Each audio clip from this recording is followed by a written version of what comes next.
Hello everyone, मैं हूं संजीव सैनी और आपका स्वागत करता हूं मैं अपने चैनल पर सक्सेस पॉइंट में। जैसे कि दोस्तों आप देख रहे हैं थंबनेल में कि मैं आज आपको ग्रुप डी के बारे में बताना चाहता हूं। जैसे कि दोस्तों आपको पता है कि 2018 में ग्रुप डी का एग्ज़ाम हुआ था, जिसकी 135 शिफ्टें थी। 135 शिफ्टों में वो कंप्लीट हुआ था। कम से कम 3 से 4 महीने वो एग्ज़ाम चला था।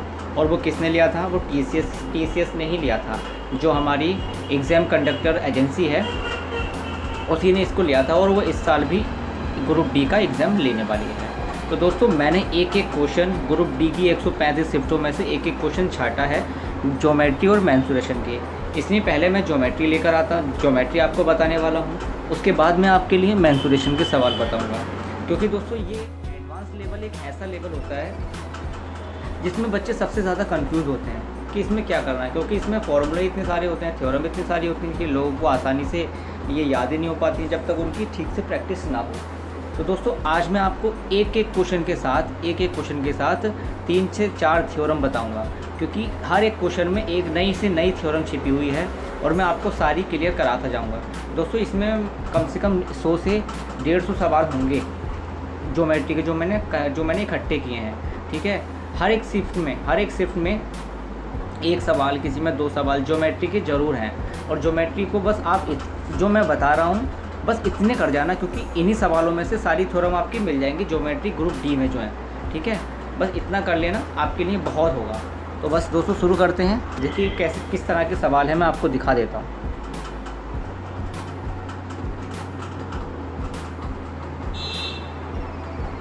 तो दोस्तों देखिए इस तरह के सवाल हैं।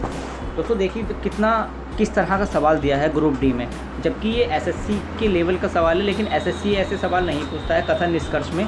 ठीक है, ये कथन निष्कर्ष में इसमें सवाल पूछा गया है। तो दोस्तों हमें इसमें क्या कहा गया है, देखिए इसमें हमसे कहा गया है दिए गए प्रश्न को पढ़ें और निर्णय लें कि निम्नलिखित में से कौन सी सूचना प्रश्न का उत्तर देने के लिए पर्याप्त है।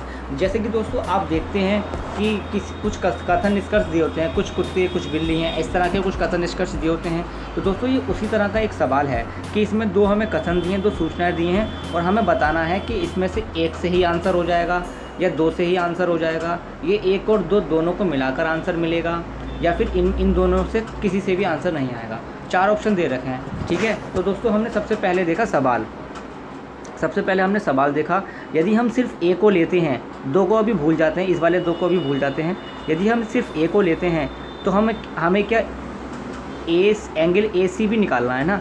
क्या हमें ए सी निकल जाएगा? सी का मतलब है एक्स। क्या हम एक्स का मान निकाल सकते हैं? केवल एक का यूज़ करके एक्स का मान निकाल सकते हैं? नहीं निकाल सकते। क्यों नहीं निकाल सकते? अब दोस्तों मैं आपको एक थ्योरम बताता हूँ। वो क्या थ्योरम है, देखिए दोस्तों, जब भी एक वृत्त है, जैसे कि ये एक वृत्त है, यहाँ पर एक जीवा, वृत्त की एक जीवा है। ठीक है, ये एक जीवा है, तो जीवा से परिधि पर बना कोण, चाहे वो 1 हो, इससे ही हमने दूसरा कोण बनाया। ठीक है, और इसी जीवा से हमने तीसरा कोण बनाया, तो इन सभी कोणों का जो मान होगा वो बराबर होगा। ठीक है दोस्तों, तो इसमें यही कहा गया है। अब दोस्तों ये ध्यान रखना, ये एक थ्योरम है कि किसी भी वृत्त में एक जीवा से बने, परिधि पर बने सभी कोणों का मान बराबर होता है। इसका मान, इसका मान, इसका मान। ठीक है, तो इस थ्योरम में मैं आपको यही बताने वाला हूँ। जैसे कि दोस्तों हमें यहाँ x दे रखा है, पहले कथन से तो हम निकाल नहीं सकते कि इसका आंसर क्या आएगा, तो हमने दूसरे का भी यूज़ करके देखा। दूसरा हमें d दे रखा है, हमें ये वाला ये दे रखा है हमें 60। अब दोस्तों ये हमें 60 है, तो ये x का मान आसानी से निकल जाएगा, x का मान भी हमारा 60 हो जाएगा। ठीक, लेकिन हमें इसमें मान नहीं पूछा है, हमें इसमें मान नहीं निकालना है। तो इसमें हमसे क्या कहा गया है, ना तो केवल 1 से आंसर आएगा, ना तो केवल 2 से आंसर आएगा। यदि हम 1 और 2 दोनों को यूज़ करें तो आंसर आएगा। तो दोस्तों देखो यही आंसर है। अब दोस्तों इसके आप कहेंगे कि आंसर तो छपा हुआ है, लेकिन दोस्तों मैं भी क्या करता हूँ, ग्रुप डी आंसर की है, आंसर की में से मैंने छाटे क्वेश्चन हैं ये, तो आंसर की में तो दोस्तों आंसर ही आता है। इसलिए दोस्तों, लेकिन मैं ऐसा नहीं है कि आंसर मैं आपको देख के बता रहा हूँ, मैं आपको साथ में कॉन्सेप्ट भी तो बता रहा हूँ ना। तो आप कॉन्सेप्ट पर ध्यान दीजिए, आप आंसर को मत देखिए, और क्वेश्चन किस तरह का है उस तरह को देखिए। तो दोस्तों ये आपको समझ में आ गया होगा किस तरह का क्वेश्चन है। तो अब मैं दूसरा क्वेश्चन लेके चलता हूँ, वो किस तरह का क्वेश्चन है। देखिए दोस्तों, आपको एक थ्योरम मैंने बता दी है कि एक ही फिर से बता देता हूँ, एक ही परिधि पर बने सभी कोण बराबर होते हैं, ठीक है, लेकिन परिधि पर बनने चाहिए और एक ही दिशा में हो सभी कोण। ये नहीं कि एक यहाँ बना दिया तो एक नीचे बना दिया, सभी कोण एक ही दिशा में हो तो वो बराबर होते हैं। तो मैं इसको मिटा दूँ। अब दोस्तों दूसरी थ्योरम की बारी आ गई है। दूसरी थ्योरम दोस्तों बहुत अच्छी है और बहुत ज़्यादा इंपॉर्टेंट है। भर भर के सवाल मिलेंगे इस थ्योरम से आपको, ग्रुप डी में भी और हर किसी एसएससी में भी मिलते हैं इस पर। तो अब देखिए दोस्तों एक थ्योरम क्या होती है। जैसे कि दोस्तों मैंने एक वृत्त बनाया, मैं आपको डिजिटल सर्कल बनाता हूँ। जैसे दोस्तों मैंने एक वृत्त बनाया ये, ठीक है, और मैंने यहाँ से एक स्पर्श रेखा गुजारी। जैसे कि एक स्पर्श रेखा आई। स्पर्श रेखा का मतलब होता है दोस्तों जो स्पर्श करके मतलब छू कर निकले, वृत्त को छू कर एक स्पर्श रेखा मैंने टी निकाली, ठीक है। और इस स्पर्श रेखा पर त्रिभुज में जो बना कोण है, जैसे कि ये एक त्रिभुज है, मतलब वृत्त में एक बना एक त्रिभुज है, ये वृत्त में बना एक त्रिभुज है, ये इसको स्पर्श करती हुई निकलती है, ठीक है। तो दोस्तों हमारा जो यहाँ पर कोण होगा, जैसे कि यहाँ पर कोण हमारा थीटा है, तो वही कोण हमारा यहाँ बनेगा थीटा। अगर यहाँ कोण यहाँ हमारा फाई है तो वही कोण हमारा यहाँ बनेगा फाई। दोस्तों ये बहुत इंपॉर्टेंट थ्योरम है, इसको रट लेना, बहुत अच्छे से बता दी है। देखिए जब कोई रेखा इस वृत्त को स्पर्श करती हुई जाती है तो जो कोण यहाँ होगा वो यहाँ पर होगा, जो कोण यहाँ होगा वो यहाँ पर होगा, ठीक है। बस यही इसकी थ्योरम थी। अब देखिए आंसर में देखते हैं हम आंसर में क्या करते हैं। जैसे कि दोस्तों इसमें दिया है कि यदि ए बी ई सी के समानांतर हो। अब दोस्तों इसमें थोड़ा सवाल को बदल कर दिया, देखो इसमें दिया है ये वाला ए बी और ई सी, ये ई सी के बराबर, ई सी के समानांतर है, ठीक है दोस्तों। पहले रुक जाओ दोस्तों, मैं इसको भी बताता हूँ, मैं इसको मिटा दूँ, है ना, मैं इसको मिटा देता हूँ क्योंकि इसमें एक और थ्योरम छुपी हुई है। क्या वाली थ्योरम तो मैंने आपको बता दी क्या थी, अब इसके अंदर एक और थ्योरम है, देखो वो क्या है बताता हूँ। जैसे दोस्तों इसमें दे रखा हमें ए बी ई सी के समानांतर हो और बी सी डी बराबर 72 हो। ये बी सी मतलब कि ये हमें 72 दे रखा है। तो दोस्तों हमें ये 72 दे रखा है तो हमें ए का मान पता चल जाएगा कि ए का मान भी हमारा 72 होगा, ठीक है। कहाँ गया ये, तो दोस्तों हमें ए का मान पता चल जाएगा कि ए का मान भी हमारा 72 होगा, ठीक है। अब हमें दे रखा है तो बी ए सी निकालना है हमें, बी ए सी। अरे बस इसमें 72 ही निकालना है यार, मैं भी क्या दूसरी थ्योरम लेके बैठा हूँ। दूसरी दोस्तों दूसरे वाले में होगी, लेकिन इसमें हमें इतना दे रखा है, जब ये 72 दे रखा है हमें बी सी डी, तो हमें बी ए सी कितना होगा, बी ए सी 72, तो 72 आंसर हो गया। 72 यही निकालना था दोस्तों, ठीक है। वो दूसरी थ्योरम में दूसरे सवाल में है, तो इसमें इतना याद रखना जो अभी मैंने थ्योरम बताया। अब दोस्तों दूसरा सवाल लेते हैं। देखिए दोस्तों फिर से वही कथन निष्कर्ष वाला सवाल आ गया है। देखो दोस्तों इसमें क्या है, देखो आपको दिखना हो इसलिए मैं थोड़ा जूम कर देता हूँ, थोड़ा जूम से आपको शायद और दिख जाए अच्छे से। देखो दोस्तों ये सवाल है, तो दोस्तों इसमें क्या कहा है, इसमें हमें ए सी डी का मान निकालना है, ए सी डी। अब दोस्तों एक थ्योरम होती है, देखिए जब एक त्रिभुज है, ठीक है, त्रिभुज में हमें एक कोण ये दे रखा है, ये θ1, एक कोण हमें ये दे रखा है θ2, और और एक हमें बाह्य कोण दे रखा है ये। तो दोस्तों त्रिभुज के दो आंतरिक कोणों का योग बाह्य कोण के बराबर होता है, ठीक है। त्रिभुज के दो आंतरिक कोणों का योग बाह्य कोण के बराबर होता है। जैसे कि हमारा ये 20 है ऊपर वाला और नीचे वाला हमारा 10 है, तो दोस्तों ये हमारा 30 हो जाएगा, ठीक है। अब देखो ये सवाल दोस्तों इसी थ्योरम पर है, ये आपको थ्योरम रट लेनी है। जो मैं बता रहा हूँ दोस्तों बहुत इंपॉर्टेंट थ्योरम है, हर सवाल में आपके काम आएंगे। तो दोस्तों जैसे कि हमने निष्कर्ष मतलब हमने कथन पहला देखा, सूचना पहली देखी, इसमें हमें दे रखा है 72 और 69। तो दोस्तों हम क्या पहले से ही आंसर निकाल सकते हैं, केवल पहले से आंसर निकाल सकते हैं? जी हाँ, क्योंकि हमें ये त्रिभुज के आंतरिक कोणों का योग बाह्य कोण के बराबर होता है। तो अगर हम इसका आंसर निकालना चाहें तो मैं आंसर निकाल के बता देता हूँ। जैसे कि 9 और 2 11 होते हैं और 7 6 13 और 1 14, मतलब इसका आंसर निकालना चाहें तो इसका आंसर तो 141 आएगा, लेकिन हमें इसमें आंसर थोड़ी पूछा है, हमसे तो इसमें कथन निष्कर्ष पूछा है। तो दोस्तों हम पहले से आंसर निकाल सकते हैं, ठीक है, केवल पहला रख के हम आंसर निकाल सकते हैं। अब हमने देखा दूसरा, क्या हम केवल दूसरा रख के आंसर निकाल सकते हैं? क्या हम केवल दूसरा रख के निकाल सकते हैं? सिर्फ हमें ए सी बी बराबर 180 माइनस एक्स दिया है, तो क्या हम x का मान निकाल सकते हैं? नहीं निकाल सकते यार, हमें 180 माइनस एक्स दिया है, x की ही तो हमें ज़रूरत है, जब x ही हमें नहीं दिया तो हम कैसे निकाल सकते हैं किसी चीज़ का मान? तो दोस्तों हम केवल इसमें पहली सूचना का ही इस्तेमाल कर सकते हैं, दोनों सूचना का हम इस्तेमाल नहीं कर सकते, क्योंकि इसमें ऑप्शन भी नहीं है कि 1 और 2 दोनों सही हैं। देखो या वाला दे रखा है या ना वाला दे रखा है, केवल 2 दे रखा है, केवल 1 दे रखा है। तो हमारा 1 वाला आंसर है, क्योंकि हम 1 से ही आंसर निकाल लेंगे। ठीक है दोस्तों, इसी तरह के सवाल आते हैं। देखो इजी सवाल होते हैं, ज़्यादा हार्ड नहीं होते हैं। इसमें कथन निष्कर्ष में ग्रुप डी में जो आते हैं इस सवालों में, ये ज़्यादा हार्ड नहीं होता है, ठीक ठाक होते हैं, इनका लेवल सही होता है। तो दोस्तों ये सवाल देखो, अभी जो मैंने थ्योरम बताई थी उसी थ्योरम का ये दूसरा रिपीट हो गया सवाल। दोस्तों मैं बता रहा हूँ भर के सवाल पूछे हैं। और दोस्तों आप सोच रहे होंगे कि बार बार सवाल रिपीट क्यों हो रहे हैं। दोस्तों रिपीट इसलिए होते हैं क्योंकि एक दिन में तीन शिफ्ट होती हैं। पहली शिफ्ट में अगर उसी थ्योरम पर सवाल पूछा है तो उसमें संख्या चेंज करके दूसरी शिफ्ट में पूछ लेगा। अब दूसरी शिफ्ट में अगर वो दूसरा संख्या चेंज करी है तो तीसरी शिफ्ट में उसी में कुछ और एंगल पूछ लेगा। बस ये होता है, सवाल थ्योरम वही रहती हैं, बस सवालों की वो बदल देता है, थोड़ा लेवल हाई या कम कर देता है बस। तो इसी तरह का ये है। देखिए जैसे इसमें हमें क्या दे रखा है, BCD, मतलब कि सी हमें दे रखा है 82, ये 82 दे रखा है। तो BAC का मान क्या होगा, ये दोस्तों ए है, यहाँ पर ये ए है, ये शायद ये हमारा मिड गया है शायद, है ना। ठीक है, ये ए है। BAC का मान क्या होगा, जब ये हमारा 82 है तो ये भी हमारा 82 होगा। तो दोस्तों हमारा आंसर 82 आ गया। ठीक है, ये थ्योरम मैंने आपको बता दी है। तो ये थ्योरम उसी पर आधारित है। देखो ये वही वाली थ्योरम पर आधारित है, इसका सवाल हो गया है।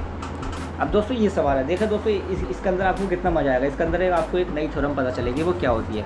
दोस्तों हमारा जैसे कि कोई त्रिभुज है, ये हमारा, अब इसको आप कुछ भी मानो, समकोण मानो या कुछ भी मानो, जैसे कि एक त्रिभुज है ना। यहाँ से हमने एक रेखा डाली जो इसका मध्य बिंदु है, जैसे कि हमने एम ही मान लिया, चलो इसी के सवाल जैसा एक मध्य बिंदु है। ये रेखा हमारी बाई है, ये जेड है, इसका मध्य बिंदु हमें एन दे रखा है। दोस्तों मध्य बिंदु का मतलब होता है 2 बराबर भागों में बांटना। एक भुजा को 2 बराबर भागों में बांटने वाली जो बिंदु होता है वो मध्य बिंदु होता है। जैसे कि हमने ये बराबर बांट दी, ये बराबर बांट दी। तो दोस्तों जब भी कोई शीर्ष से कोई रेखा आती है, वो किसी भुजा पर गिरती है और वो किसी भुजा को 2 बराबर भागों में बांट देती है, तो हमेशा जो वहाँ पर त्रिभुज होता है ना, वो 90 डिग्री होता है, मतलब समकोण होता है, वो हमेशा समकोण होता है। ये जो त्रिभुज है, जैसे कि हमने ये बनाया, याद रखना जब भी कोई यहाँ पर मध्य बिंदु दे रखा है तो वो दो बराबर भागों में बटी, तो जो ये और ये तीनों बराबर होती हैं, तो ये हमारा 90 डिग्री होता है हमेशा। ठीक है, बस इसमें इतना बताना था, ये 90 डिग्री होता है। अब देखो सवाल देखो दोस्तों, कितना मज़ा आएगा। हमें देखा आरेख में M X ये Y और Z का मध्य बिंदु है, और X M Z 32 है, ये हमारा 32 दे रखा है। ठीक है, ये हमारा 32 दे रखा है। X Y Z हमारा 16 दे रखा है। ये X Y Z ये हमारा 16 दे रखा है ये। ठीक है, ये हमारा 16 दे रखा है। X Z Y का मान पूछा है, X Z मतलब हमें दोस्तों ये पूछा है, ये पूछा है हमसे। तो मैं इसमें अब कलर चेंज करके आपको बताता हूँ।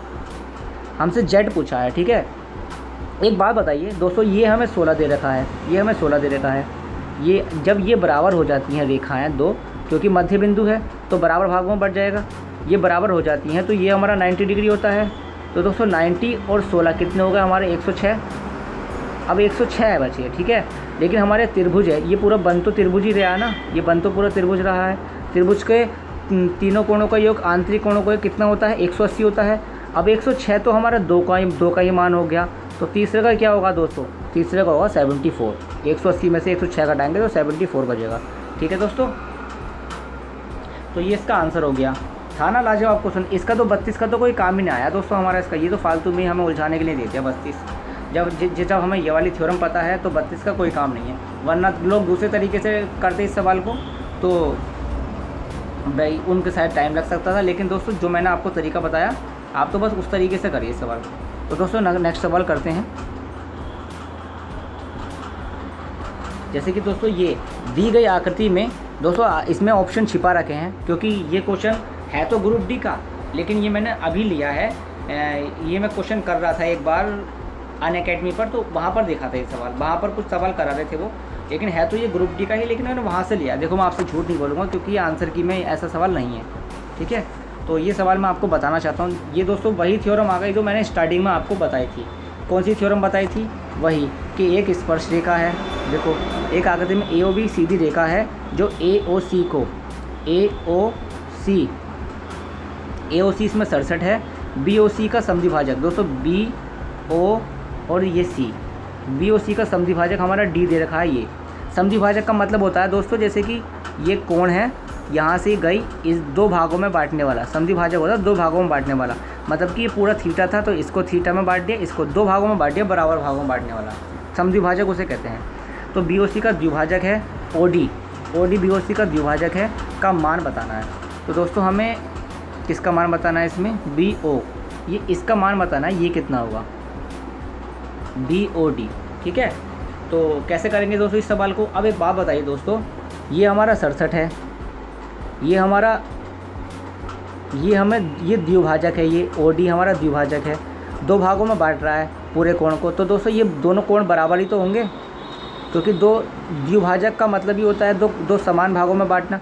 तो ये और ये बराबर होंगे। तो दोस्तों एक थ्योरम होती है, एक रेखा पर बने सभी कोण, जैसे कि दोस्तों एक कोण ये है, ये x है, ठीक है, और एक कोण हमारा ये गया, ये हमारा y है, एक कोण ये गया, ये हमारा z है। तो दोस्तों एक रेखा पर बने सभी कोणों का मान 180 डिग्री होता है, ठीक है। हमेशा याद रखना, किसी सिंगल रेखा पर बने सभी कोणों का मान 180 डिग्री होता है। तो दोस्तों बस ये सवाल भी ऐसा ही है कुछ, इसको मैं मिटा दूं।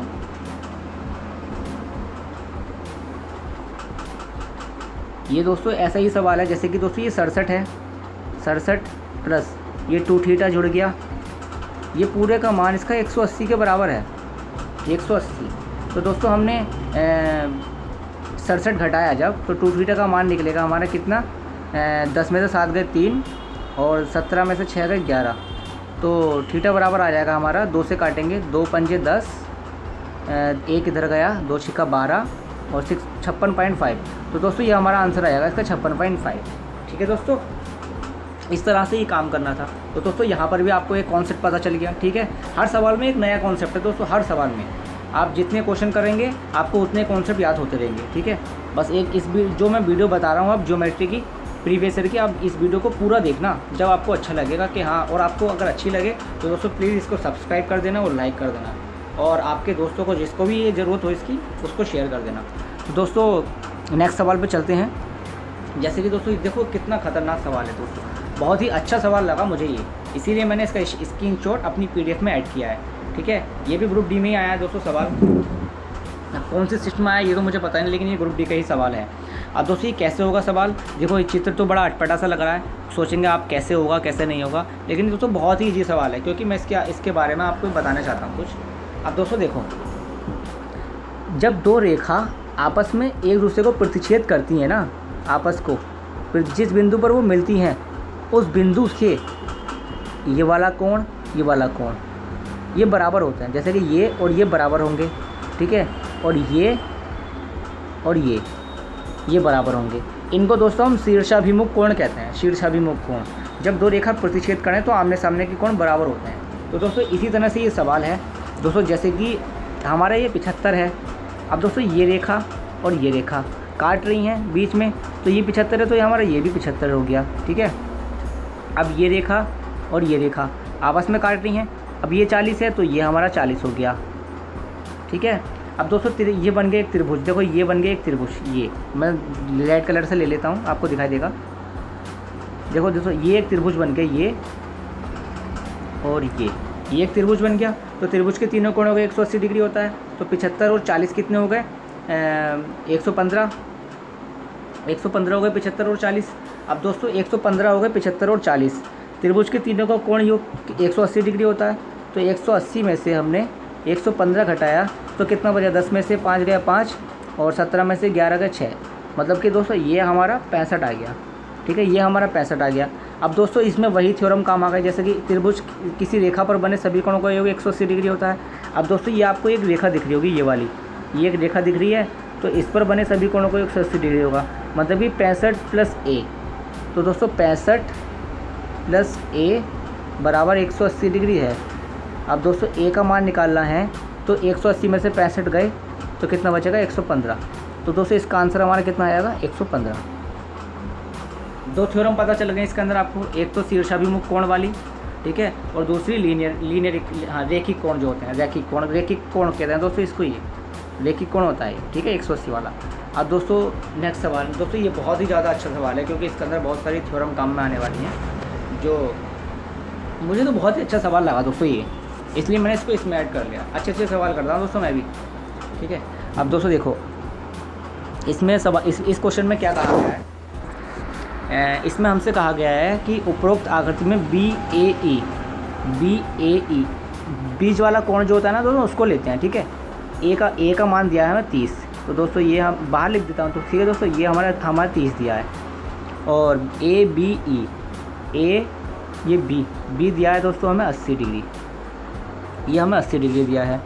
और DBE 50 दिया है, DBE मतलब कि ये D, ये B और E, ये हमें 50 दिया है, ये वाला कोण हमें 50 दिया है, ठीक है, ये हमें 50 दिया है।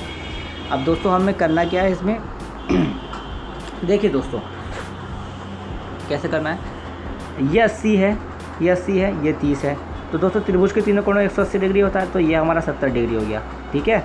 अब ये 70 डिग्री हो गया हमारा, ये 70 हो गया। और फिर इसमें हम क्या कर सकते हैं, कुछ और भी दिया गया, 80 70,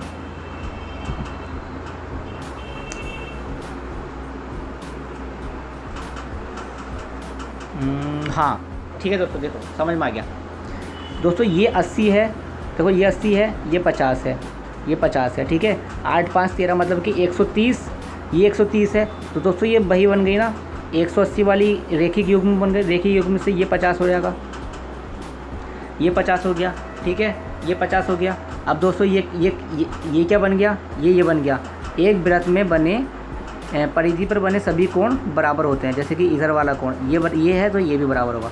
अब दोस्तों हमारा ये 50 है, तो दोस्तों हमारा ये भी 50 होगा, ठीक है, ये भी 50 होगा, ये 50 ये 50 ये भी 50, ठीक है, ये 50 है, तो दोस्तों हम रेखिक युग्म से ये बीच वाला कितना हो जाएगा, बीच वाला 7 5 12, तो ये बीच वाला हमारा 60 हो जाएगा। दोस्तों आपको खिचड़ी ज़रूर पकड़िए इसके अंदर, लेकिन आपको समझना है बस, ये बीच वाला आपको मैं इसमें कलर चेंज करके बता देता हूँ, ये बीच वाला जो है ना, बीच वाला ये इधर वाला, ये वाला बीच वाला, ये 60 हो जाएगा, ठीक है। अब दोस्तों इसके अंदर मैं क्या बताना चाहता हूँ, देखो दोस्तों आपको ये 60 है हमारा, ये वाला 60 है, ठीक है, ये हमारा पूरा 100 है, क्योंकि 50 ये 50 ये 100 है।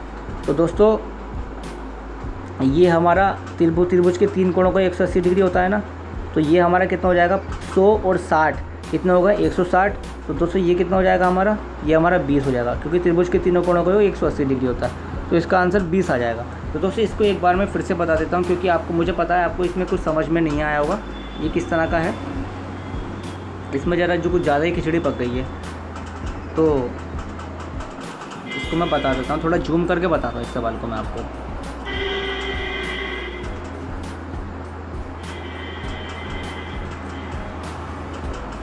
देखिए दोस्तों हमें ये दे रखा था 30, ये 30 दे रखा था, और ये 80 दे रखा था, तो दोस्तों 30 और 80 कितना होगा 110, तो ये हमारा 70 हो जाएगा, ठीक है 70 हो जाएगा। ये हमें दे रखा था 50, ये हमें दे रखे थे। अब दोस्तों ये 8 5 कितना होगा 13, तो दोस्तों हमारा ये कितना हो जाएगा रेखिक युग्म से, ये 50 हो जाएगा। अब दोस्तों ये एक ये जीवा है ना हमारी वृत्त की, जीवा पर बने सभी कोण बराबर होते हैं, तो हमारा ये भी 50 हो जाएगा, ये 50 हो जाएगा, तो ये 50 ये 70, तो हमारा ये बीच वाला कोण कितना हो जाएगा, ये हमारा 60 हो जाएगा, ठीक है, ये हमारा 60 हो जाएगा। अब दोस्तों ये, अब देखो मैं इसमें वो बनाऊँ, त्रिभुज बना के दिखाऊँ आपको, ये वाला त्रिभुज, ध्यान से देखना दोस्तों, ये वाला त्रिभुज, ठीक है। अब दोस्तों ये तो हमारा 100 है, ये पूरा 100 हो गया, ये 60 हो गया, तो ये हमारा 20 ही तो होगा सी, ठीक है ना। तो दोस्तों ये हमारा, इसका आंसर क्या आ गया था, इसका आंसर हमारा 20 आ गया था, ये आंसर इसका आ गया था हमारा 20। दूसरा सवाल लेते हैं। देखो दोस्तों ये कैसा सवाल है, ये दोस्तों बहुत अच्छा सवाल है, ये भी, इसमें भी आपको एक नया कॉन्सेप्ट पता चलेगा। कैसे दोस्तों, एक चतुर्भुज है हमारा, एक चतुर्भुज है, देखो मैं आपको एक डिजिटल चतुर्भुज बना के दिखाता हूँ आज।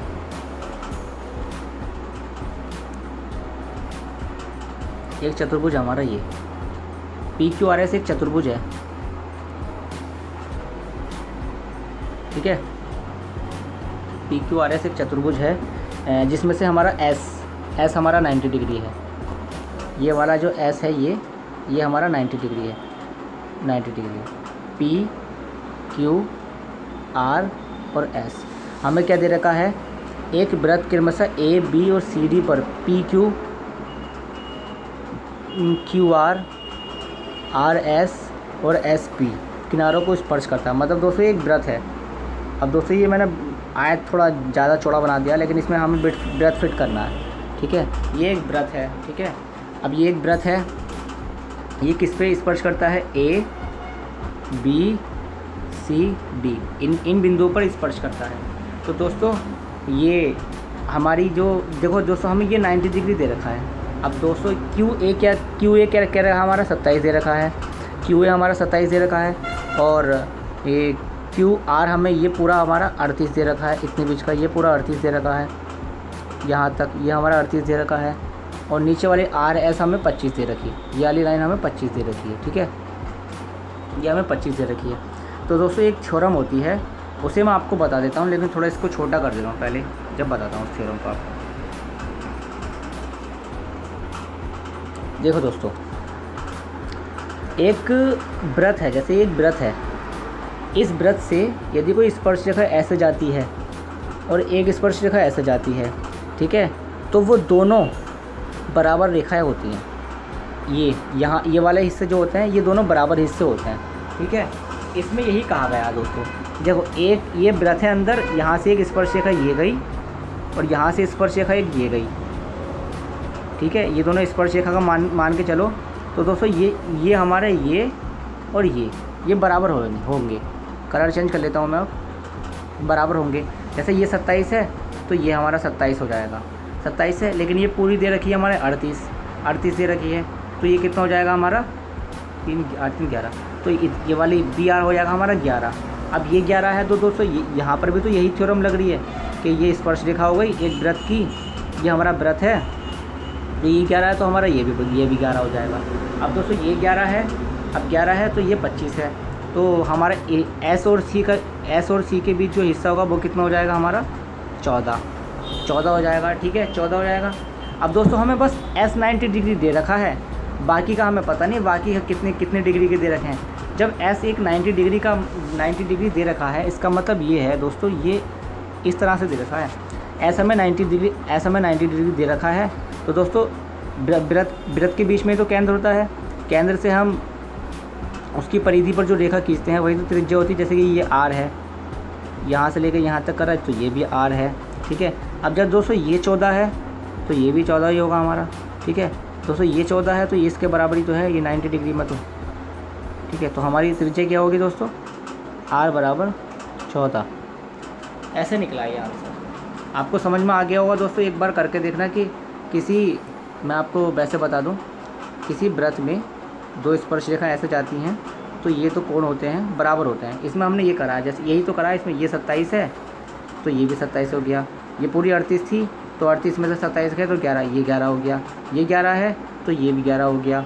अब ये 11 है, ये पूरी 25 थी, 25 में से 11 गए तो ये 14 बचा, 14 है तो ये भी 14 हो गया। अब दोस्तों यहीं रुक जाओ, क्योंकि हमें 90 डिग्री तो बस S दे रखा है, बाकियों का पता नहीं, हमें 45 दे रखा है, 30 दे रखा है, लेकिन ये हमें 90 डिग्री, तो हमने इसी से नापा, ये कितना हो जाएगा, जब ये 14 है तो इसकी सीध में ये भी 14 हो जाएगा, त्रिज्या हमारी 14 निकल गई। इस तरह का ये सवाल था, ठीक है दोस्तों। अब अगले सवाल पर चलते हैं। दोस्तों ये बहुत ज़्यादा इंपॉर्टेंट सवाल हैं, इनको हल्के में मत लेना, जो सवाल करा रहा हूँ बस इनको कर लेना। ग्रुप डी के लिए आपको ज्योमेट्री में और कुछ पढ़ने की ज़रूरत नहीं है, बाकी आप एक्स्ट्रा में कुछ पढ़ना चाहते हैं तो वो आपकी मर्ज़ी है, पढ़ लेना, क्योंकि मुझे प्रीवियस ईयर के क्वेश्चन ही कराने हैं अब, क्योंकि इससे मेरी भी प्रैक्टिस होती जाएगी और मैं आप लोगों को भी बताता जाऊँगा जो मुझे पता है। मुझे भी अच्छा लगता है कि दोस्तों से अपनी नॉलेज को शेयर करना, क्योंकि जब हम किसी से अपनी नॉलेज को शेयर करते हैं तो वो चीज़ ना हमारे दिमाग में रट सी जाती है, हमारे दिमाग में बहुत काफ़ी दिन तक वो बैठ जाती है। आप भी किसी को बता कर देखना कुछ चीज़ अच्छे से, तो वो आपको याद हो जाएगी पूरी तरह से, ठीक है दोस्तों। तो दूसरे सवाल पे चलते हैं। जैसे कि दोस्तों ये सवाल है, ये सवाल भी अच्छा है। पहली बार में तो ये मेरी समझ में नहीं आ रहा था इसमें कहा क्या जा रहा है, लेकिन फिर बाद में मैंने ठीक से देखा तो समझ में आ गया। तो दोस्तों इसमें क्या कहा गया, देखो थोड़ा मैं इसको जूम कर दूं। दोस्तों इसमें ये कहा गया है ABCD एक वृत्त है, वृत्त की त्रिज्या r है, में अंकित एक चतुर्भुज है। ठीक है, जैसे कि ABCD एक वृत्त में अंकित एक चतुर्भुज है, मतलब कि ABCD एक वृत्त है। चलो एक वृत्त बना लेता हूँ पहले, कहाँ गया, ये हमारा वृत्त बना लेगा। हमने एक वृत्त बनाया, इसको हटाऊँ,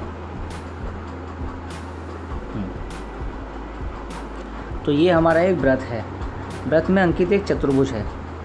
अब इसमें हमारा अंकित एक चतुर्भुज है, हमने एक चतुर्भुज बनाया।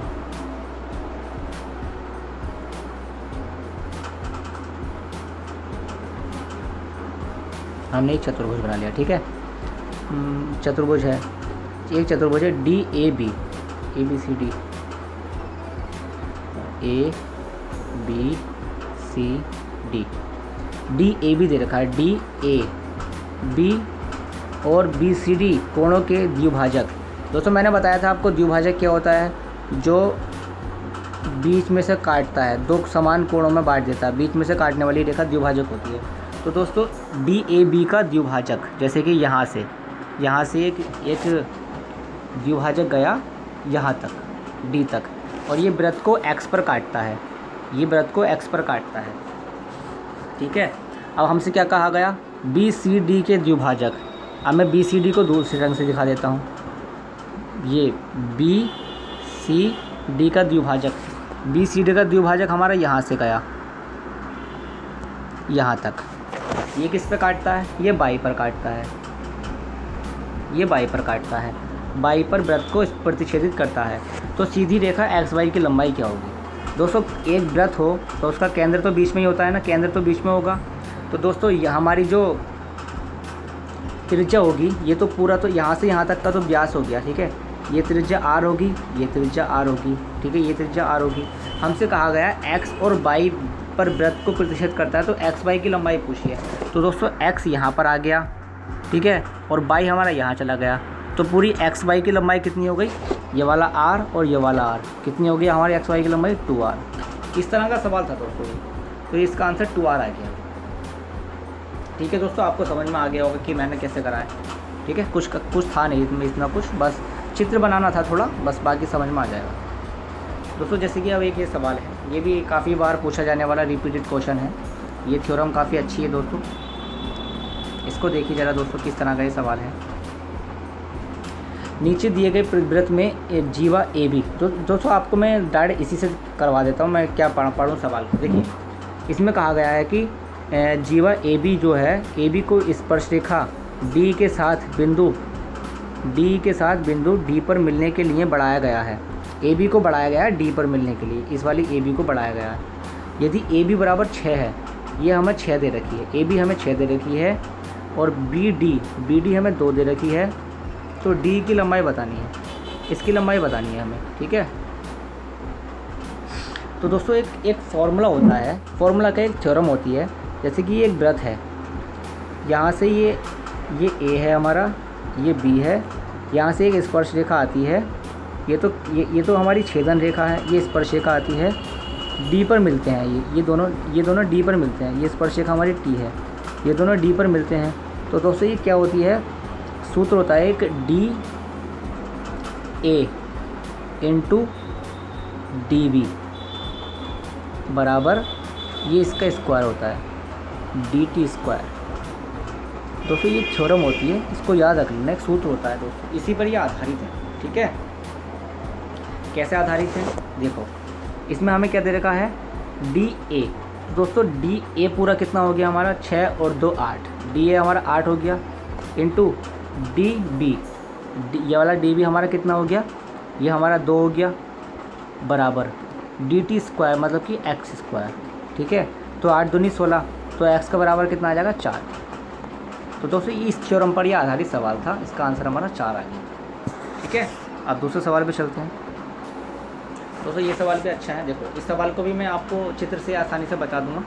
जैसे कि दोस्तों ये हमारा एक ट्रिपलेट बन रहा है, 5 12 13। ट्रिपलेट का मतलब होता है समकोण त्रिभुज, जैसे कि कुछ ट्रिपलेट दोस्तों, एक ट्रिपलेट हमारा ये है 3 4 है, तो तीसरा 5 होगा, 3 4 5 है, 5 12 13 है, 7 नहीं 8 8 15 17 है, और 7 24 25 है। इस तरह के दोस्तों कोई ट्रिपलेट होता है, ठीक है, तो वो समकोण त्रिभुज होता है। दोस्तों ये हमारा समकोण त्रिभुज है, ये भी एक हमारा समकोण त्रिभुज है, और ये भी हमारा एक समकोण त्रिभुज है। ये 15 है तो दोस्तों ये भी 15 होगी, ये 12 है तो दोस्तों ये भी 12 होगी, ठीक है।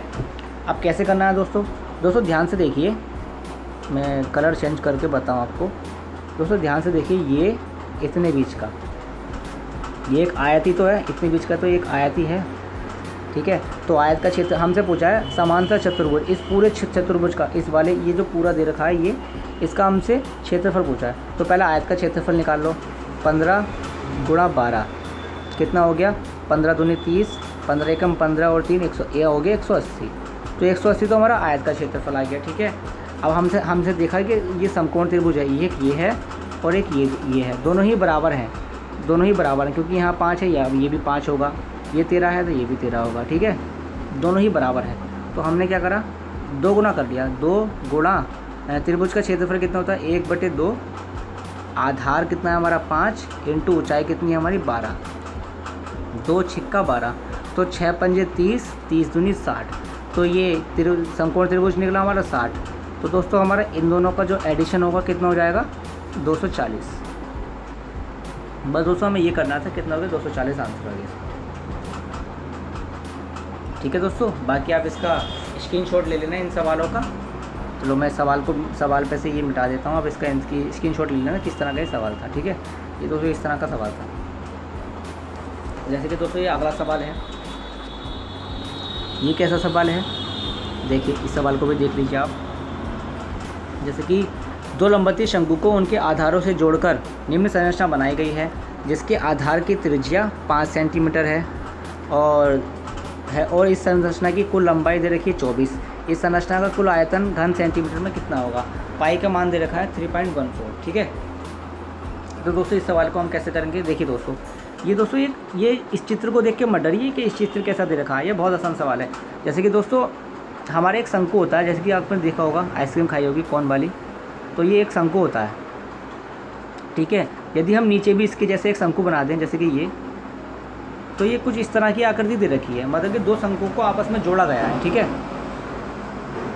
तो ये मैं आपको कैसे बताऊँ, इसमें हमसे पूछा दोस्तों आयतन, कुल आयतन बताना है इसका। अब दोस्तों देखो, मैं आपको लैंडस्केप करके दिखाता हूँ। जैसे कि एक त्रिभुज ये है, इसको मैंने एक त्रिभुज शंकु बनाया, एक शंकु ये है, इसकी त्रिज्या हमें 5 दे रखी है, 5 दे रखी है ना, हाँ त्रिज्या 5 दे रखी है, ठीक है। ये ऊंचाई है इसकी, और एक शंकु हमने नीचे बनाया, इसकी त्रिज्या भी हमें 5 दे रखी है, ठीक है, उसकी ऊंचाई दे रखी है। तो दोस्तों हमें टोटल ऊंचाई कितनी दे रखी है, टोटल ऊंचाई हमें 24 दे रखी है, ठीक है, टोटल लंबाई मतलब इसकी। तो दोस्तों इस वाले बीच वाले स्थान से देखेंगे तो इसकी भी लंबाई 12 है, इसकी लंबाई भी 12 है। तो दोस्तों सब कुछ तो दोनों का समान है, मतलब कि ऊंचाई भी समान है, त्रिज्या भी समान है। तो दोस्तों क्यों ना मैं एक त्रिभुज का आयतन निकाल लूँ और उसका दुगना कर दूँ, तो हमारा आंसर आएगा। बस हमें यही करना है। कैसे? जैसे कि त्रिभुज का आयतन होता है हमारा 1/3 इंटू पाई r² h, ये होता है, ठीक है दोस्तों। अब मैं इस चित्र को मिटा देता हूँ, आपको सवाल बताता हूँ। अब आप समझ गए होंगे कि मैं किस तरह से आपको बताना चाह रहा था। ये इसका सूत्र होता है दोस्तों। अब दोस्तों ये तो सिंगल का है, लेकिन हमें निकालने हैं 2 त्रिभुज निकालने हैं, 2 शंकु निकालने हैं, तो इसका दुगना कर दिया। तो दोस्तों 2 गुणा 1/3 इंटू पाई का मान हमें दे रखा 3.14 इंटू क्या दे रखा r², r मतलब कि 5 इंटू 5 25 और h हमें दे रखा है 12, ठीक है दोस्तों। तो हमने क्या करा, इसमें से हमने पहले पॉइंट उड़ाया, तो यहाँ नीचे 100 बढ़ा दिए, 25 चौका 100, 4 दिया 12, 3 से 3 काटा, 314 दूनी कितने होते हैं 628, तो हमारा इसका कुल आयतन हमारा 628 है। ठीक है दोस्तों, आसान सवाल था ना बस। तो दोस्तों इन सवालों में ना आपको, जैसे दोस्तों ये तो उसका नहीं था, ये ज्योमेट्री का सवाल नहीं था, ये मेंसुरेशन का सवाल आ गया। इसके अंदर 1-2 सवाल आ गए हैं क्योंकि मैंने छाटे थे ज्योमेट्री के, तो एक आध क्वेश्चन इसमें मेंसुरेशन का आ गया, जबकि मैं मेंसुरेशन को बाद में कराने वाला हूँ, लेकिन ये मेंसुरेशन का सवाल आ गया है वॉल्यूम से। ठीक है, तो अब ये नेक्स्ट सवाल है दोस्तों, ये भी अच्छा सवाल है। एक त्रिभुज है, त्रिभुज में भुजा BC को D पर इस प्रकार बढ़ाया जाता है। देखो दोस्तों किस तरह का सवाल है, आसान है। एक त्रिभुज है दोस्तों, ये एक त्रिभुज है ABC में भुजा BC को बिंदु D तक इस प्रकार बढ़ाया जाता है। भुजा BC, ये वाली भुजा BC को D तक बढ़ाया जाता है कि AC और ये CD ये बराबर हो जाती है। जब दोस्तों दो भुजा बराबर होती है ना हमारी, ध्यान रखना आगे भी आपके काम आएगा, जब दो भुजा बराबर होती हैं तो उनके सामने के कोण भी बराबर होते हैं। जैसे कि ये x है तो ये भी x हो जाएगा। ठीक है, हमने क्या दे रखा है, यदि कोण BAD 109 हो, मतलब कि BA ये पूरा कोण हमारा, ये वाला पूरा कोण, ये पूरा कोण हमें 109 दे रखा है। ठीक है, 109 दे रखा है ये पूरा कोण, और AC भी हमारा 72 है। ये वाला C हमें ये 72 दे रखा है। दोस्तों अब क्या करेंगे, आप वही थ्योरम लगाएंगे पुरानी वाली, त्रिभुज के आंतरिक कोणों का योग बाह्य कोण के बराबर होता है। मतलब कि जब 2x बराबर हमारा 72 है तो x बराबर हमारा 36 हो जाएगा। ठीक है, तो ये हमारा x बराबर हमारा 36 आ गया। अब दोस्तों जब हमारा x बराबर 36 है, ये पूरा हमें 109 दे रखा है, तो 109 में से हमारा 36 जाएगा तो कितना बचेगा, 9 में से 6 गए 3, 10 में से 3 गए हमारे 7, 73। तो इतने बीच का मान हमारा 73 आ गया। 73 आ गया। हमें क्या निकालना है, हमें B निकालना है, हमें B निकालना है ना। तो त्रिभुज के तीनों कोणों 180 डिग्री होता है, तो 73 और 72 कितने होगा, 3 2 5 7 8 14 145। तो दोस्तों हमारा तीसरा कोण कितना आएगा, हमारा 35 डिग्री। ठीक है, 180 में से 145 गए तो 35 आ जाएगा। ये सवाल था। ठीक है दोस्तों, तो दोस्तों मैं अब अगले सवाल पर चलता हूँ। तो दोस्तों ये है हमारा अगला सवाल। देखिए इस सवाल को मैं आसानी से आपको कैसे बता सकता हूँ। देखो दोस्तों, ये सवाल हमारा ज्योमेट्री से भी हो सकता है और ये सवाल हमारा मेंसुरेशन से भी हो सकता है, लेकिन ये सवाल ज्योमेट्री से आपको बहुत ज़्यादा हार्ड पड़ेगा। ये आपके लिए मैं मेंसुरेशन से करके देखता हूँ कैसे होता है। देखो दोस्तों हमें ये दे रखा है, ये 90 डिग्री है और ये भी दे रखा है 90 डिग्री है। तो क्या हम इसमें समकोण त्रिभुज से नहीं कर सकते, जैसे कि ये इस तरह से। ये अगर समकोण त्रिभुज होता तो इसका क्षेत्र, हमें कुल क्षेत्रफल निकालना है दोस्तों, दर्शाएगा चतुर्भुज का क्षेत्रफल निकालना है ना। तो यदि हम इस समकोण त्रिभुज का क्षेत्रफल निकालें तो कितना हो जाएगा, 1/2 इंटू आधार इंटू ऊंचाई, ये हो गया। प्लस अब इस वाले का निकाल लो, ये भी तो एक 90 डिग्री दे रखा है, ये भी तो एक समकोण त्रिभुज है। तो इसका कैसे निकालेंगे, 1/2 इंटू आधार है 3, ऊंचाई है 21, ये है। तो 1/2 हमारा कॉमन आ गया। ठीक है, 15 की गुणा करेंगे तो कितना आएगा, 225 प्लस और 21 63।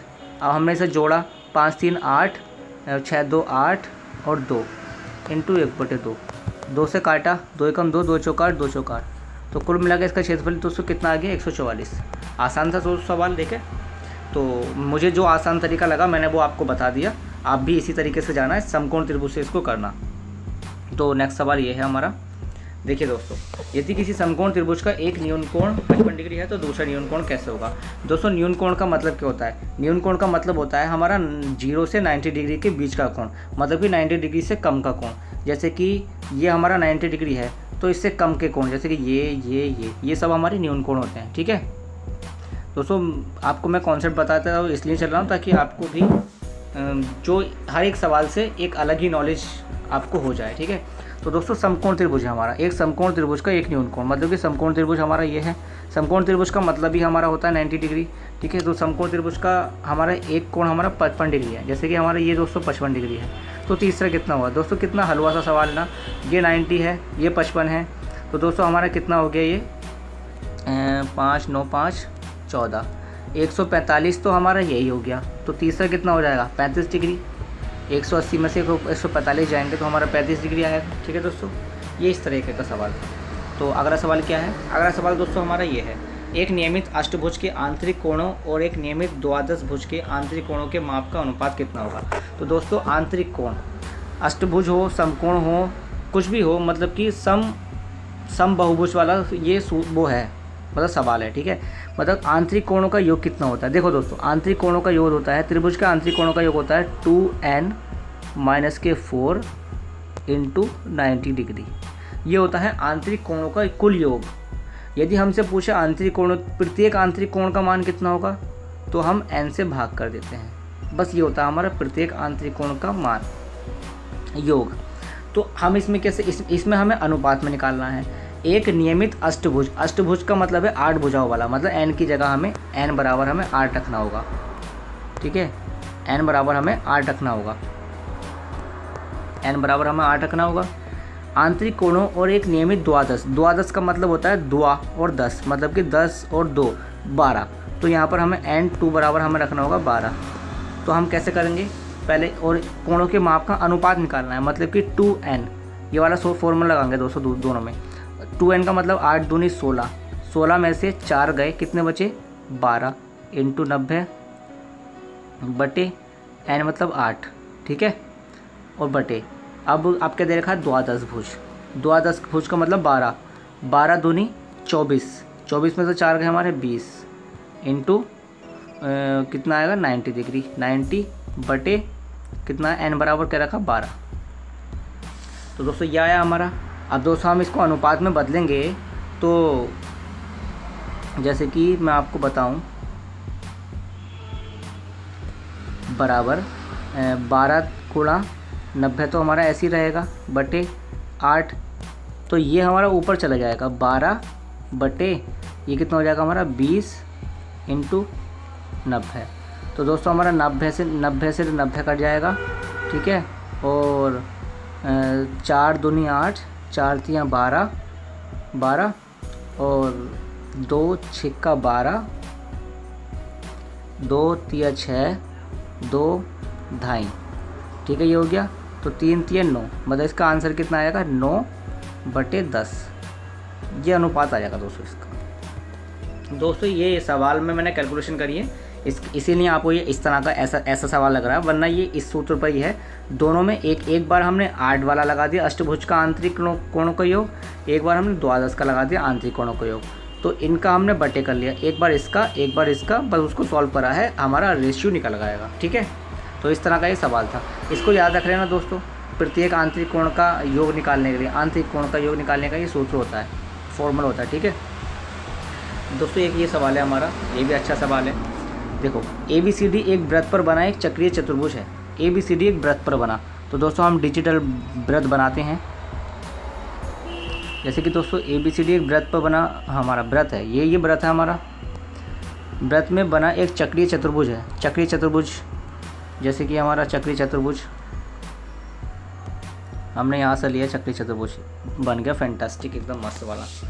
तो चक्रीय चतुर्भुज है। चक्रीय चतुर्भुज का मतलब दोस्तों, अभी अगर आपको नहीं पता, चक्रीय चतुर्भुज होता है एक वृत्त के अंदर जब हम कोई भी चतुर्भुज बना दें तो वो हमारा एक चक्रीय चतुर्भुज होता है। ठीक है, चक्रीय चतुर्भुज की थ्योरम क्या होती है, चक्रीय चतुर्भुज में हमारे ये जो कोण होते हैं, एक ये वाला कोण और ये वाला कोण, इन दोनों का योग 180 डिग्री होता है। जैसे कि ये हमारा 60 है तो ये हमारा 120 होगा, इस तरह का ये होता है। ठीक है, बस यही थ्योरम होती है इसके अंदर, और कुछ इसमें खास नहीं होता चक्रीय चतुर्भुज में।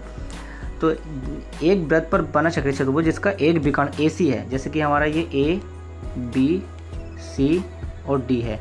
AC हमारा एक विकर्ण है, AC एक विकर्ण है। E C पर वृत्त की एक स्पर्शी है, E C पर एक स्पर्शी है। दोस्तों C पर एक स्पर्श रेखा है, E पर ये स्पर्श रेखा हमारा E। ठीक है, ये एक स्पर्श रेखा है E, C पर दे रखी है। यदि कोण ABC 110 है, AB ये हमारा 110 है, ये 110 है हमारा, और कोण ACD 40 डिग्री है। कितना है 40 ही है ना, हाँ। ACD ABCD, मतलब कि ये हमारा 40 डिग्री है, ये हमारा 40 डिग्री है। तो कोण DCE क्या होगा, DCE, और ये वाला हमसे कोण पूछा है, ये कितना होगा, ये वाला, ठीक है।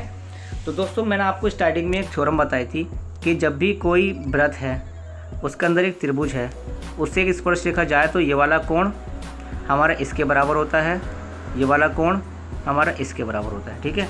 तो इसमें यही लगेगा। कैसे दोस्तों, चक्रीय चतुर्भुज की थ्योरम क्या होती है, चक्रीय चतुर्भुज के विपरीत कोणों का योग 180 डिग्री होता है। यदि ये 110 है तो ये कितना हो जाएगा हमारा 70 डिग्री, ठीक है। अब दोस्तों वही थ्योरम, ये वाली थ्योरम लगाएंगे।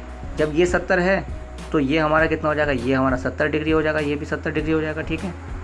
अब जब ये हमारा ये 70 डिग्री हो गया, ये 40 डिग्री हो गया, 7 4 11 कितना होगा 110, तो ये हमारा x क्या होगा, ये भी तो हमारा 70 डिग्री होगा। तो ये हमारा आंसर आ गया दोस्तों 70 डिग्री, ठीक है ना दोस्तों। मैंने आपको इसमें कॉन्सेप्ट बता दिया, आंसर हालांकि इसमें दे रखा है 70, लेकिन मैंने आपको इसमें कॉन्सेप्ट बताया कि किस कॉन्सेप्ट से इसका 70 आया है, ठीक है दोस्तों। अब हम दूसरे सवाल पर चलते हैं। एक ये सवाल है दोस्तों, ये वही सवाल है दोस्तों जो मैंने आपको थोड़ी देर पहले ही बताया है। इसका क्या थ्योरम होती है, जैसे कि ये इसकी गुणा होती है, जैसे कि DA इंटू इन दोनों की होती है DB बराबर ये होता है DE, ये DE स्क्वायर ये होता है, ठीक है। तो हमें DA कितना दे रखा है, हमें DA दे रखा है, इसमें हमें कुछ A भी तो हमें 7 दे रखा है, D भी कितना दे रखा है, D भी है, BD हमें ये 9 दे रखा है। तो DE की लंबाई पूछी है, तो दोस्तों हमने कितना हो गया 9 और 7 कितना होता है 16। DA का मान हमें 16 दे रखा है, इंटू D भी दे रखा है हमें 9 बराबर DE स्क्वायर। तो दोस्तों 16 निम्मा कितना होते हैं 144 बराबर DE स्क्वायर। तो DE बराबर दोस्तों हमारा कितना आ जाएगा 12, ये हमारा आंसर हो गया 12। तो दोस्तों हम अगले सवाल पर चलते हैं। ये पुराना रिपीट वाला क्वेश्चन है, इसलिए मैं इस पर ज़्यादा टाइम नहीं लगा रहा। जैसे कि हमारा ये है, एक सम पंचभुज के प्रत्येक अंतःकोण का मान कितना होगा। एक सम पंचभुज के प्रत्येक अंतःकोण का मान, दोस्तों हमें इसमें प्रत्येक अंतःकोण का मान पूछा है कितना होगा। जैसे कि दोस्तों मैंने बताया था, एक फॉर्मूला वाला फिर से बता दे रहा हूँ, 2n माइनस के 4 इंटू 90 डिग्री, ये तो होता है कुल योग, आंतरिक कोणों का कुल योग। अब हमसे प्रत्येक पूछा है तो n से भाग कर देते हैं। तो 2n पंचभुज है तो 5 दूनी 10, 10 में से 4 गए 6 इंटू 90 डिग्री बटे पंचभुज है 5 तो 18 पंजे 90, 18 छिकी 108। प्रत्येक 90 कोण, प्रत्येक आंतरिक कोण का मान हमारा कितना हो जाएगा 108। तो 108 इसका आंसर आ गया, ठीक है दोस्तों। बस मैंने इसमें कुछ नहीं करा, फॉर्मूला लगाया है बस। तो नेक्स्ट सवाल पर चलते हैं। जैसे कि दोस्तों एक ये सवाल है दोस्तों, एक थ्योरम ये भी याद रखना। जैसे कि दोस्तों एक वृत्त है, 2 रेखाएं किसी बिंदु पर वृत्त के अंदर काटती हैं, ठीक है। जैसे कि ये हमारी A थी, ये B है, ये C है, ये D है, ठीक है, ये थी। तो दोस्तों ये और ये, जैसे कि D ये हमारा बीच में O है, DO इंटू OC बराबर OB इंटू OA, ये थ्योरम होती है, ठीक है।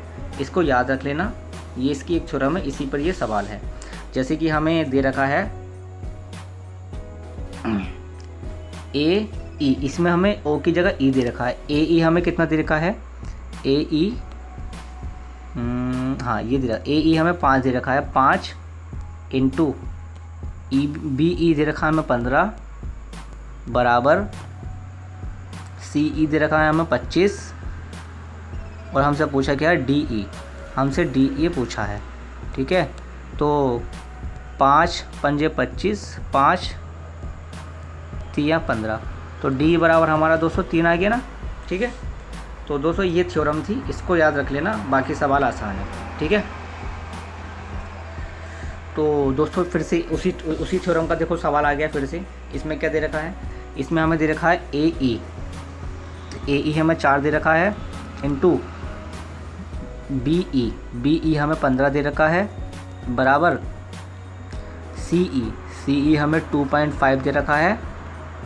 DE निकालना है हमें, इसमें हमें DE निकालना है, DE। तो हमने कैसे करा ये सवाल, जैसे इस पॉइंट उड़ाया, 0 बढ़ा दिया, ठीक है। 5 पंजे 25, 5 दूनी 10, 5 तिया 15 और गुणा करेंगे 4 तिया 12 दूनी 24। तो दोस्तों DE बराबर हमारा 24 आ जाएगा। ये आ गया दोस्तों हमारा 24, ठीक है। ये भी उसी थ्योरम पर सवाल था जो मैंने अभी पिछले सवाल में बताइए। तो दोस्तों ये सवाल भी हो गया हमारा।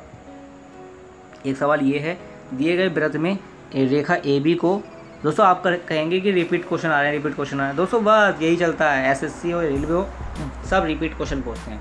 तभी तो आपसे कह रहा हूँ आप सेलेक्टेड क्वेश्चन पढ़िए ना, फालतू की ज्योमेट्री लेके क्यों बैठ रहे हैं। ज्योमेट्री तो दोस्तों बहुत बड़ी है, कोई इतना टाइम नहीं होता किसी के एग्जाम टाइम में। एग्जाम टाइम में इस वीडियो को देखना, बस इस वीडियो को देखना, आपकी थ्योरम भी कंप्लीट होती जाएंगी, आपके सवाल भी, कॉन्सेप्ट भी क्लियर हो जाएंगे, क्योंकि मैं हर सवाल में हर कॉन्सेप्ट को बताता हुआ चल रहा हूँ, ठीक है दोस्तों। अच्छा लगे तो दोस्तों इसको सब्सक्राइब जरूर करना, बस लाइक भी करना, कमेंट भी करना, और कैसी लगे वीडियो, अगर अच्छी लगे तो बताना कि मैं अगली वीडियो किस टॉपिक पर लेके आऊँ, क्योंकि ज्योमेट्री की अभी एक और वीडियो आएगी इसके बाद, क्योंकि काफ़ी सारे सवाल हैं, एक वीडियो में मैं कंप्लीट नहीं करा सकता, दूसरी वीडियो में भी लेकर आऊँगा। उसके ज्योमेट्री के बाद बता देना आप मैं मेंसुरेशन लेके आऊँ या ट्रिग्नोमेट्री लेके आऊँ, ये आप ज़रूर बताना दोस्तों कमेंट करके, ठीक है। तो दोस्तों अगले सवाल पे हम ये चलते हैं। दोस्तों ये वही सवाल आ गया जो अब थोड़ी देर पहले मैंने आपको कॉन्सेप्ट बताया था। इसमें क्या होता है, देखो स्पर्श रेखा जारी होती है, खंडन रेखा होगी, तो इसमें वृत्त में AB दे रखा है, AB को D बिंदु पर स्पर्श रेखा D के साथ मिलने के लिए बढ़ाया गया। यदि AB हमें 7, ये हमें 7 दे रखी है 7, और DE हमारा 12 दे रखा है, इस बार DE दे रखा है, तो BD की लंबाई कितनी होगी, हमें इसकी लंबाई पूछी है। तो दोस्तों ये देखो कितना बढ़िया सवाल है, इसमें थोड़ा सा चेंज कराया बस, ठीक है। इसमें हमें कैसे कराया दोस्तों, हमारा सूत्र क्या होता है, इस यहाँ से इसकी गुणा होती है DA इंटू DB। दोस्तों मैं लिख के बता रहा हूँ बार बार आपको ताकि याद हो जाए। DB बराबर DE²। तो DA हमारा क्या हो गया दोस्तों, हमने इसको BD हमें निकालना है ना, तो BD को हमने x मान लिया, तो DA पूरा हो जाएगा हमारा x + 7। DB हमारा कितना, DB हमारा हो गया x बराबर 12 का स्क्वायर कितना हो जाएगा 144। अब दोस्तों इसमें हमें गुणा करके इसको सॉल्व नहीं करना है, ठीक है। हमारे ऑप्शन बहुत काम के होते हैं, ऑप्शन रख के देखते हैं हमारे ऑप्शन से क्या आता है। दोस्तों देखो, यदि हम x का मान इसमें 7 रखेंगे तो 7 × 7 = 14, 14 × 7 = 144 होते हैं क्या, नहीं होते हैं, 14 × 7 = 98 होते हैं, तो हमारा 7 नहीं आ रहा है।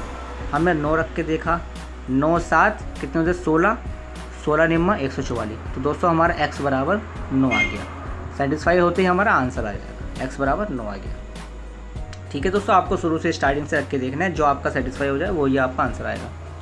तो हम अगले सवाल पर चलते हैं। देखिए दोस्तों ये है, दोस्तों ये सवाल शायद, हाँ दोस्तों ये सवाल रिपीट हो गया है, ये सवाल मुझसे इसमें शायद दोबारा डल गया है, ये सवाल मैं करवा चुका हूँ, वही था। इसमें ये 90 डिग्री बन जाता है, ये हमें 16 दे रखा है,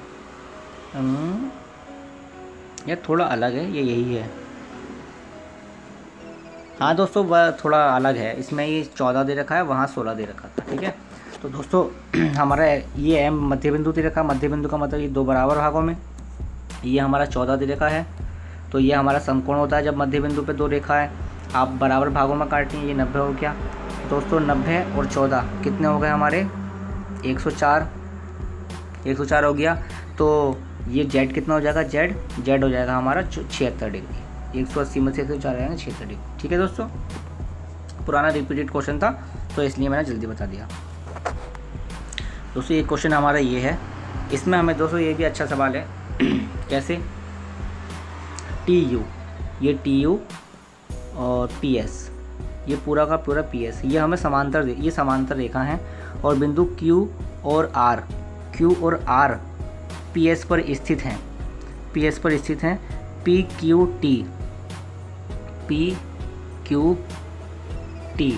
मतलब कि हमें ये Q, ये X दे रखा है, RQT मतलब कि ये वाला Q हमें कितना दे रखा है, X - 50, ये हमें X - 50 दे रखा है, तथा TUR मतलब कि ये U दे रखा है हमें कितना, अरे यार U दे रखा है हमें एक्स प्लस 25, ये दे रखा है हमें एक्स प्लस 25। तो यू आर एस कितना होगा, यू आर हमें दोस्तों इसका मान निकालना है आर का, ठीक है। तो ये कैसे करेंगे दोस्तों, मैंने बताया था कि एक ही रेखा पर बने सभी कोण 180 होते हैं। दोस्तों ये हमें 180 के बराबर करना होगा। तो एक्स एक्स हमारा 2x माइनस के 50 बराबर 180। तो 50 इधर जाएगा, कितना हो जाएंगे हमारे 230। तो 2x बराबर 230, 2 से काटा, 2 एकम 2, 2 एकम 2, 2 पंजे 10। तो x बराबर हमारा 115 आया, ठीक है, 115 आ गया। हमसे पूछा है r का मान। जब ये हमारा 115 है, ठीक है, जब ये हमारा दोस्तों 115 है तो ये हमारा कितना हो जाएगा, 115 और 25 कितने हो गए, तो 15, 120, 140। तो ये हमारा 140 हो जाएगा, 140 हो जाएगा। अब दोस्तों एक बहुत ध्यान से देखना दोस्तों, जब भी दो रेखाएं हों, ठीक है, और वो इंटरसेक्ट करते मतलब कि एक दूसरे को ऐसे काटती हूँ, तो दोस्तों आंतरिक एकांतर कोण जो होते हैं, आंतरिक एक अंतः एकांतर कोण हमारे बराबर होते हैं। ये एक है तो ये भी एक होगा, ठीक है।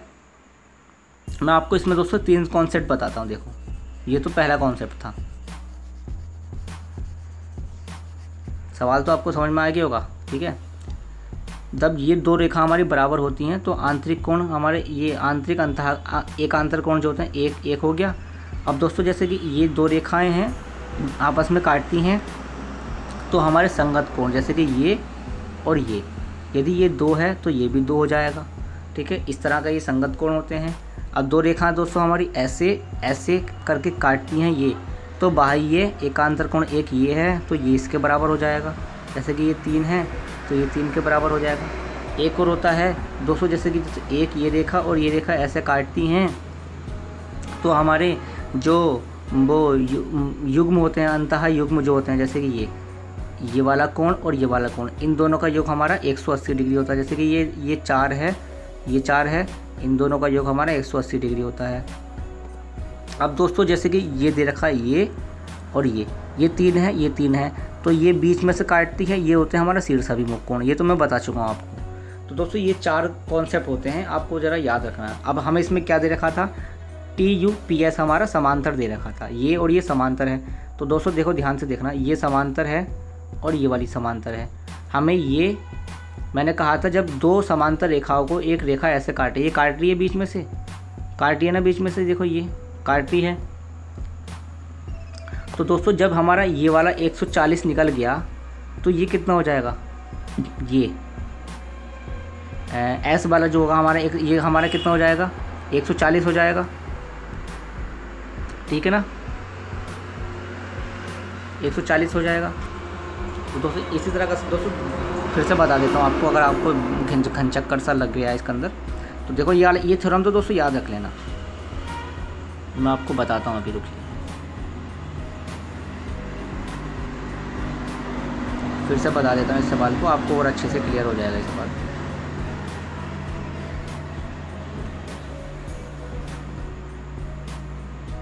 तो इसमें दोस्तों हमारा ये दोनों हमें समांतर दे रखे हैं, ठीक है।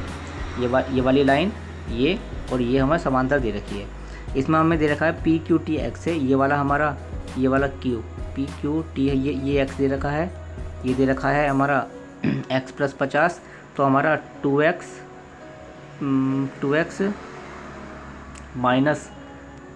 माइनस के 50 बराबर 180।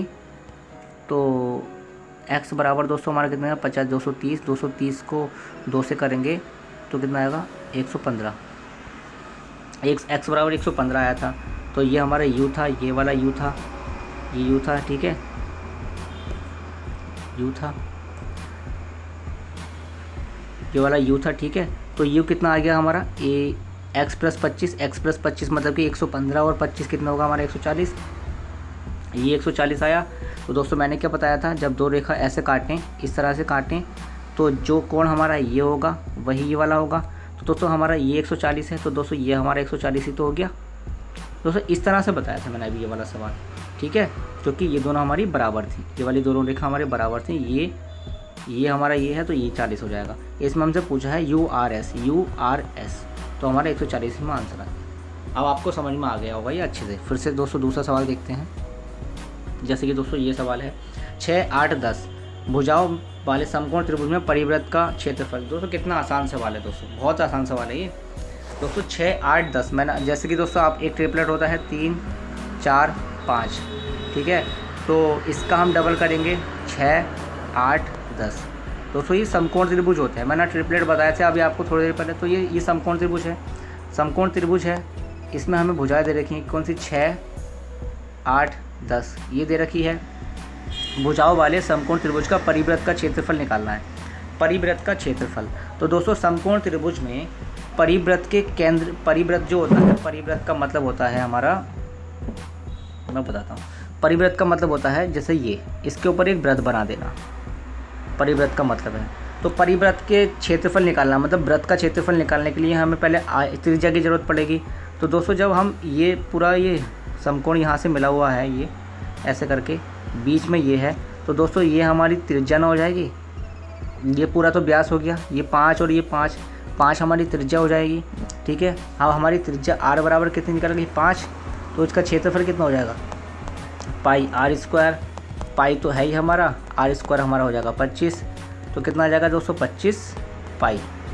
इसका आंसर आ गया 25 पाई। तो इस तरह से ये सवाल था, ठीक है दोस्तों। ये सवाल है दोस्तों, जैसे कि किसी समकोण त्रिभुज की दो संलग्न भुजाएं 1.5 2 सेंटीमीटर लंबी हैं। समकोण त्रिभुज की दो संलग्न भुजाएं, दोस्तों संलग्न भुजाओं का मतलब होता है एक ही पॉइंट से दो भुजाओं का मिला होना, ये ठीक है, ये संलग्न भुजाएं होती है। जैसे कि ये समकोण त्रिभुज है हमारा, ठीक है, तो इसमें हमें एक भुजा दे रखी है 1.5, एक दे रखी है हमारी 2, इसके परिवृत्त का क्षेत्रफल होगा। दोस्तों अभी जो सवाल बताया मैंने बिल्कुल सेम सवाल है, बिल्कुल सेम सवाल।